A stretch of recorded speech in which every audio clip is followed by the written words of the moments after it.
I went up to the Crystal restaurant to do a coffee run for some of the bakery workers, and I turned the radio on, and they said something about war in Korea. So I got back to the bakery, and they had a lot of veterans working down there. I asked them, I said, "Hey guys, I just heard war in Korea. Where is Korea?" And they all laughed and said, "You'll find out." So I got drafted.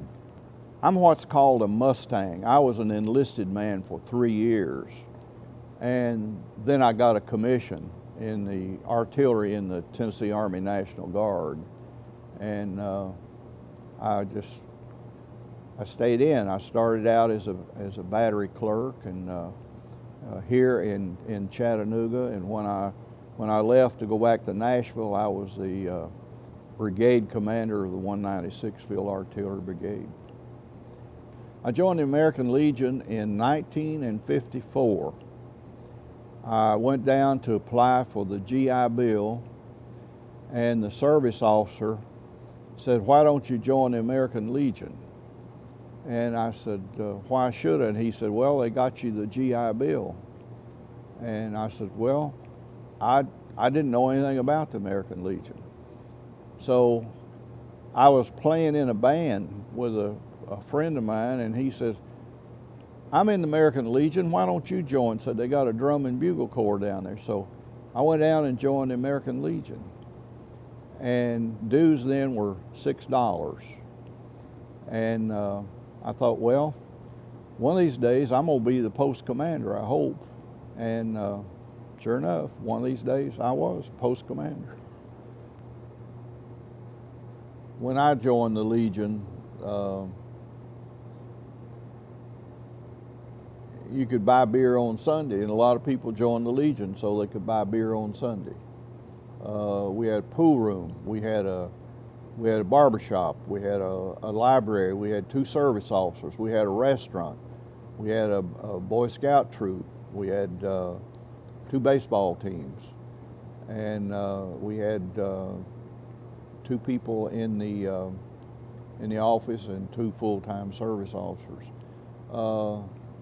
Times have changed. How did I meet Desmond Doss? He and Charles Coolidge, both Medal of Honor recipients, members of the same American Legion post that I belonged to. And I met Desmond back years ago, and I was the sponsor for the Army Band when it came to the Chattanooga area. And when the Army Band come in, I'd always get Desmond to wear his uniform, and he was my greeter. And everybody wanted to meet Desmond. He was he was a wonderful person. Charles Coolidge he's still alive, and he's 96 and a half, and he says, "Don't forget the half."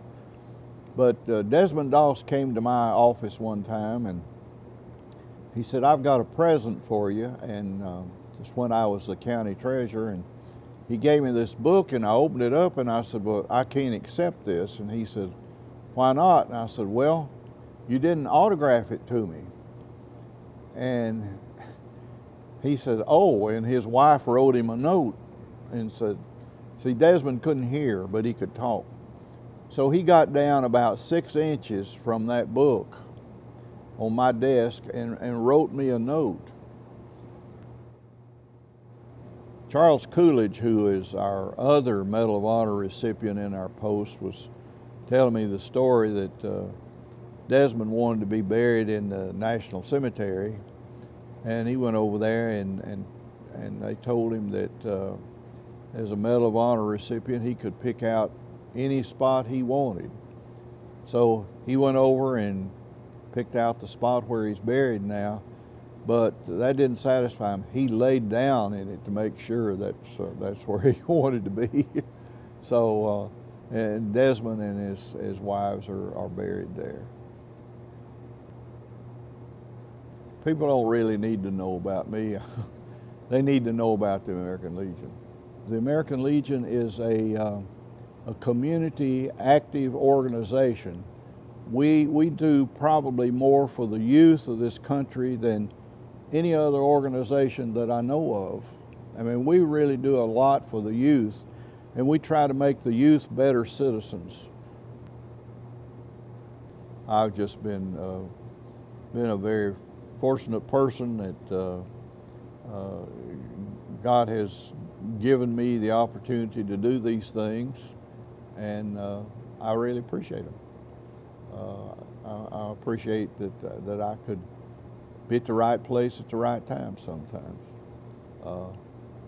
I don't pretend to be a hero or a war hero or anything. I served my country, and I enjoyed it, and I've enjoyed the American Legion.